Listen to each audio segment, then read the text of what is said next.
And now with the help of Zepbound, I understand it, and bariatric surgery, that you've lost 165 pounds. Wow, that is another whole full person. Congratulations. How has your life changed? Oh my gosh. So I kind of want to dive into when I was 27, I went to the doctor and I had high blood pressure, high cholesterol, sleep apnea. They were recommending me to be put on oxygen. And since I've been dealing with this since I was 8 years old, I'm like, I can lose the weight. I can do it myself. It's my fault. I'll do it. I'll do it. And finally, the doctor said to me, when are you going to stop blaming yourself and let somebody help you? And Mm. that was the phrase that changed my life. Oh, I love that. Say it again. Yes. She said to me, when are you going to stop blaming yourself and allow someone to help you? I ask you to repeat that because I know that that's going to resonate with a lot of people. When are you going to let someone else help you? And I say that to everybody who is in the struggle right now with obesity. If you could have fixed it, you would have. That's right. If it could have been fixed, because like Michaela and like myself, you've done every diet, you've been through every program, you have boiled the soups, you have eaten the grapefruits, you have pulled the skin off the chicken and steamed that broccoli. If you could have done it, you would have done it. Yes, 1,000,000%. I tried everything just like you said. And now I'm 30. I feel like how I probably should have felt when I was 17. All of my comorbidities are gone. I wake up every morning and I just get to be me. I get to live my life.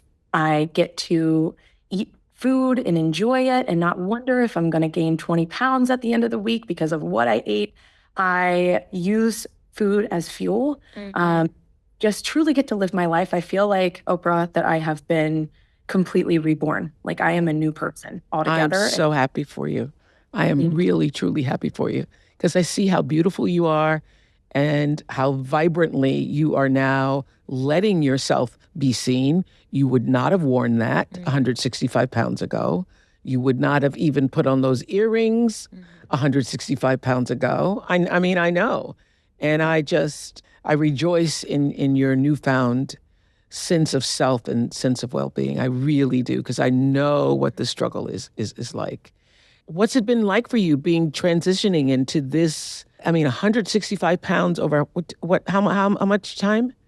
It's been about 2.5 years now. Wow. You lost another full whole person in 2.5 years.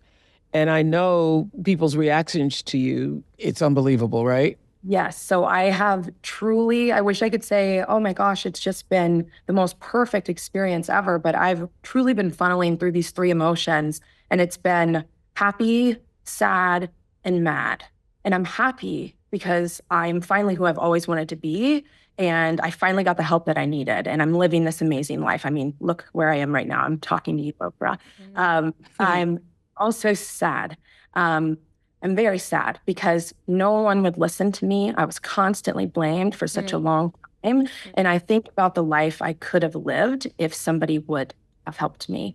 And then anger, because like you said, what is the reaction to people seeing me? I constantly get told, oh, you're so pretty. You're such this nice person. Getting invited to certain things I would never have been invited to before. And it's like, why now?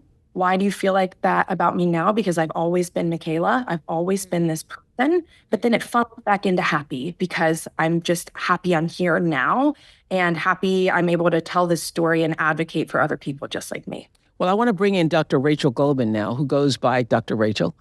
There's Dr. Anya, Dr. Rachel. And Dr. Rachel is zooming in from New York. She's a licensed psychologist in private practice and a clinical assistant professor in the Department of Psychiatry at the NYU Grossman School of Medicine. So, Dr. Rachel, you see what Michaela is talking about, right? I do all the time, unfortunately. It's completely normal, to be experiencing all of those different emotions because there's so much going on, right? So if we think about taking the medication, losing this amount of weight, it doesn't just end there, right? As Anya has been talking about. But there's so many changes going on and emotional changes that people don't really anticipate or expect, unfortunately.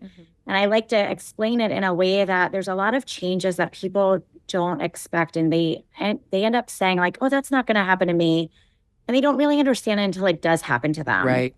And there's so much because individuals are learning to navigate life in a different body. And that's difficult for many reasons. Any change can be really overwhelming, a good change or a bad change, right? It can be overwhelming and a lot of emotions. And then when, like what Michaela just expressed, people are treating her differently. People are, or what Brian said before, that people are opening the door for him and being kinder.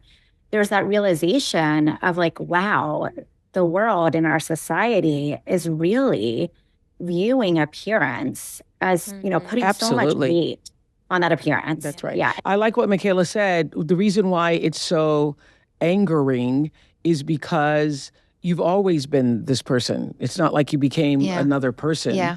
Michaela, you say not everyone in your life has also been supportive, right? As you expected. How so? So I think when you say you're going to lose all this weight, people automatically assume it's because you hated yourself. And that's not the case for me. I love myself so much that I wanted to make this change and make this transition. So when I said I think that's huge. Underscore that. I loved myself so much. I wanted to make this change. That's powerful. I want to live life like that. That's why I did it. But when you say I'm having bariatric surgery, or after having bariatric surgery, I also got on Zepbound because I still needed help. I asked for help a second time. People are like, well, are you sure you need to? Why don't you try dieting? Why don't you try exercising? Have you tried this? Have you tried that? When, like we've talked about, I've done all of those things my entire life. And I think the reason I got that pushback is they thought I was going to fail, like how I failed with everything else. So I didn't. I've lost the 165 pounds. And what I've noticed is a lot of the people that would invite me to things and that would show up for me stopped. And I'm not sure if they enjoyed me more as the background friend, or like you said, I would have never worn this top or this dress. I would have never put on these earrings. I would have probably been dressed in all black, trying to mute myself out and for no one to see me. And now I love to be seen. I love to talk. I love to be the center of attention in these type of situations. And I have to ask myself, did they prefer me the way that I once was before? I think a lot of people who have friends like us who were overweight, you get accustomed to them being a certain way, and there is no question about it that the culture feels that people who are overweight are inferior. There's no question that that is the case. And I don't see how some of that, even if you have the best of friends, some of that doesn't also get interpreted in relationships, not your most intimate relationships, but in other relationships. And so being the fat friend serves a lot of people, because you're right, the attention isn't on you, it's always on them. That's what I think. But let's ask Dr. Rachel. She has a degree in it. Yes. And I actually was just going to say that every relationship serves a purpose, right? Yes. Every single one. And at the time when Michaela was in a larger body, the relationship that she had with those friends and that dynamic was very different. Yeah. And now the dynamic is changing, which is, again, unfortunate because she's still Michaela. But I am going to add, though, she now has this newfound self-confidence. She has this newfound self-esteem. She feels better about herself, and that shows. And everybody around her that isn't, so to say, like catching up so quickly, isn't familiar to that, right? That's not comfortable. This isn't the Michaela we know. Yes, exactly. Because we like what's familiar. We like what's comfortable as humans. So in a way, we're like shaking that dynamic up. We're changing things. And that can be scary to other people, which is unfortunate for us or for Michaela, because again, she's still Michaela.